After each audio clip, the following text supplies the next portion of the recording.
آج ایک اپنی ذمہ داری سمجھتے ہوئے مسلمان ہونے کی حیثیت سے ہم تھوڑی سی بات کریں گے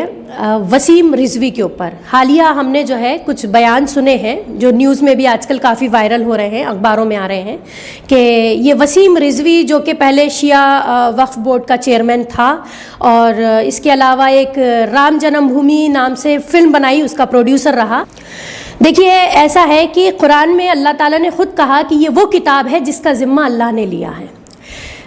ہم قرآن اور حدیث یہاں پہ اس لیے کوٹ کریں گے کیونکہ وسیم رضوی نے یہ ایک فتنہ اٹھایا ہے کہ کچھ 26 آیتیں قرآن میں ایسی ہیں جو لوگوں کو ٹیررزم کی طرف آمادہ کر رہی ہیں۔ میں اس کی طرف بعد میں آؤں گی، پہلے میں آپ کو بتا دوں کہ قرآن میں اللہ تعالیٰ نے فرمایا واضح طور پر کہ یہ وہ کتاب ہے جس کا ذمہ اللہ نے خود اٹھایا، کیونکہ یہ جو کتاب ہمارے پاس دنیا میں ہے یہ تو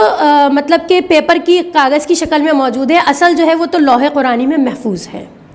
دوسری بات کہ بہت ساری کتابیں صحیفے اترے بہت نبیوں پر جن کا کوئی پروف نہیں رہا یا ان کو مطلب کہ سیکیور کر کے نہیں رکھا گیا تو وہ کہیں نہ کہیں ضائع ہو گئے، لیکن 4 رسول اور 4 ایسی کتابیں جس میں زبور، انجیل، توریت اور قرآن، جس میں سے جو 3 کتابیں ہیں جن کا تعلق جو ہے وہ یہودیوں سے اور ہمارے عیسائی بھائیوں سے بھی ہے، وہ کافی حد تک بدلی جا چکی ہیں۔ ایک واحد قرآن ایک ایسی کتاب ہے جس میں نہ کوئی تبدیلی اب تک ہوئی ہے نہ ہوگی۔ حضور پاک صلی اللہ علیہ وسلم کی حدیث تھی کہ قیامت سے پہلے کئی فتنے آئیں گے، یہ سٹیٹمنٹ دینا وسیم رضوی کا کہ 26 آیتوں کو بدلا جائے یہ انہی فتنوں میں سے ایک فتنہ ہے، اور ظاہر سی بات ہے ایک ملعون قسم کا آدمی ہے۔ میں اس کو کسی کمیونٹی سے نہیں جوڑوں گی۔ دیکھیے یہ شیعہ وقف بورڈ کا چیئرمین تھا، رہا ہوگا، ہمیں اس سے مطلب نہیں ہے۔ شیعہ بھائی ہمارے ساتھی ہیں، ہماری کمیونٹی کا حصہ ہیں، ہم سنی اور شیعہ کبھی بھی الگ نہیں تھے، ہم ایک کلمے کو ماننے والے، ہمارا ایک ہی کعبہ اور ہماری ایک ہی کتاب ہے، ٹھیک ہے۔ تو میں سمجھتی ہوں شیعہ تو یہ ہے ہی نہیں، ہم تو اس کو مسلمان ہی کنسیڈر نہیں کرتے ہیں۔ بہرحال ایک چیز یہ ہے کہ چونکہ آج کل ماحول گرم ہے، ہم یہ ایک ٹیکٹس، ایک حربہ، ایک ٹرک اپنائی جا رہی ہے۔ وسیم رضوی جو ہے وہ اپنے بیان کی طرح ہم کو تکلیف دے رہے ہیں کہ تھرو کہ 26 آیتوں کو بدل دیا جائے، جو ناممکن ہے، بدلی تو نہیں جائیں گی۔ لیکن میں یہ بتاؤں کہ اس نے ایک فلم بنائی رام جنم بھومی۔ میں گاندھی جی سے بات شروع کرتی ہوں۔ گاندھی جی نے یہ کہا تھا کہ ہم نے رام راجیہ تو نہیں دیکھا، لیکن اگر رام راجیہ رہا ہوگا تو وہ یقیناً ہمارے دوسرے خلیفہ عمر رضی اللہ عنہ کے زمانے میں رہا ہوگا، جتنا کہ گاندھی جی نے مطالعہ کیا تھا خلفائے راشدین اور حضور پاک صلی اللہ علیہ وسلم کی بایوگرافی کا۔ تو گاندھی جی سے زیادہ قابل تو یہ ٹھہرا نہیں، ٹھیک ہے۔ تو گاندھی جی خود کہہ گئے تھے۔ اچھا، اب اس نے جو رام جنم بھومی کے اوپر فلم بنائی تو میں بتا دوں کہ ہمارے علامہ اقبال جن سے بڑا کوئی شاعر، کوئی مفکر نہیں پیدا ہوا، انہوں نے تو خود رام کے اوپر ایک نظم لکھی تھی جس میں انہوں نے کہا تھا کہ رام جو ہے وہ امام الہند ہے، ہم سے زیادہ عزت دوسری قوموں کو کوئی قوم نہیں دیتی، ہم سے زیادہ محبت کی بات، ہم سے زیادہ انسیت کی بات، ہم سے زیادہ پیس کی بات، نان وائلنس کی بات کوئی دوسری قومیں نہیں کرتی۔ آج تک اٹھا کر آپ اگر ہسٹری دیکھ لیں کہ وار ہوئی، جنگیں ہوئیں، ریولیوشنز آئیں، مار پیٹ ہوئی، میساکر ہوا، ٹھیک ہے نا، نرسنہار جسے کہتے ہیں، تو اس میں کتنے مسلمان تھے جنہوں نے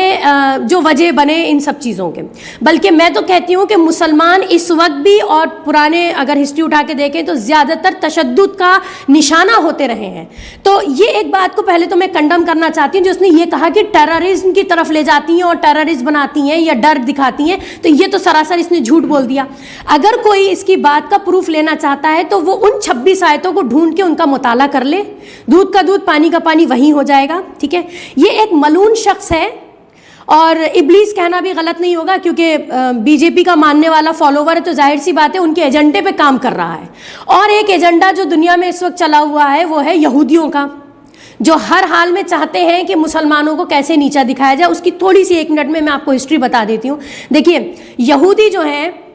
یعقوب علیہ السلام کی 12 اولادوں سے، ٹھیک، ان کو اللہ تعالیٰ نے بہت شرف دیا، بہت عزت بخشی، ان کی نسلوں میں بہت نبی آئے، ٹھیک ہے۔ انہوں نے اپنے نبیوں کا احترام نہیں کیا تو اللہ تعالیٰ نے ان کو ذلیل کرنے کے لیے ان کے اوپر ہمیں، جسے کہتے ہیں کہ شرف بخشا، کہ حضور پاک صلی اللہ علیہ وسلم کو اور ان کی امت کو بہترین امت قرار دے دیا اور قرآن ہمارے اوپر اتار دیا۔ لیکن اللہ تعالیٰ نے یہودیوں کو مارا نہیں، دیکھیے قوم لوط کو مار دیا, قوم سمود کو مار دیا, اور بہت ساری ایسی قومیں اٹھیں فتنہ برپا کرنے والی اور اپنے نبیوں کو جھٹلانے والی جو ماری گئیں. لیکن یہودی جو سب سے زیادہ جن کے اوپر مطلب کہ گناہ آتے ہیں اپنے نبیوں سے بے حرمتی کرنے کے, ان کو اللہ نے مارا نہیں, ان کو اللہ نے رکھا. وہ کہیں نہ کہیں اس لیے تھا کہ اللہ نے ہم سے کہا ہے کہ جب تم خدا اور رسول کی اطاعت چھوڑ دو گے تو تم پر دوسری قوموں کو اس لیے مسلط کر دیں گے تاکہ تمہیں احساس ہو. تو آج یہودی زندہ اللہ نے ضرور رکھے ہیں, ان کا بھی وقت آئے گا, ان کا بھی ایک جسے کہتے ہیں کہ اللہ نے انتظام رکھا ہوا ہے. میں اس وقت پورے ریلیجن کو تو ڈسکس یہاں نہیں کر سکتی, لیکن کہنے کا مطلب ہے کہ یہودی جو اس وقت سب سے ذلیل ترین قوم ہے, جس کو قرآن میں بھی ذلیل ترین کہا گیا ہے, جس کو حدیثوں میں ذلیل ترین بتایا گیا ہے, جس کو ہسٹری نے بتا دیا ہے کہ وہ دنیا کی سب سے زیادہ شر پسند قوم ہے, ٹھیک ہے, تو اس کا ایجنٹ ہے یہ, ایک فتنہ اٹھایا ہے, ایک شر پھیلانے کی کوشش کری ہے, اس کے علاوہ اور کچھ نہیں ہے. یہ کچھ کر نہیں پائے گا, یہ کچھ کر بھی نہیں سکتا ہے, کیونکہ اگر اس کا سامنا انسانوں سے ہوتا تو شاید امید تھی کہ یہ کچھ جیتتا یا ہارتا یا کچھ کرتا. اس نے ابھی جو ہے سیدھے سیدھے ہمارے اللہ کو چیلنج کر دیا ہے, اور وہ اللہ جو ہے وہ ہر قوم کا ہے. ہمارے ہندو بھائی بھی جانتے ہیں, ہمارے سکھ اور ہمارے عیسائی اور ہمارے دلت جو بھی اس ملک میں رہتے ہیں سب جانتے ہیں کہ قرآن کی کیا اہمیت ہے, اور قرآن ایک آسمانی کتاب ہے جس کو بدلنا تو ممکن ہی نہیں ہے. بہرحال ہم لعنت بھیجتے ہیں اس کے اوپر, اور اس کی بات کہیں بھی بات کو بھی مطلب کہ جسے کہتے ہیں کنڈم کرتے ہیں اور بددعا کرتے ہیں ایسے شخص کے لیے کہ اللہ اسے غارت کرے. بہرحال بہت تکلیف کی بات ہے, کیونکہ ہم تو بالکل برداشت نہیں کر سکتے کہ ہمارے مذہب کے اوپر اس طرح کی بات آئے. یہ کہیں نہ کہیں ایک پولیٹیکل اسٹنٹ بھی ہو سکتا ہے.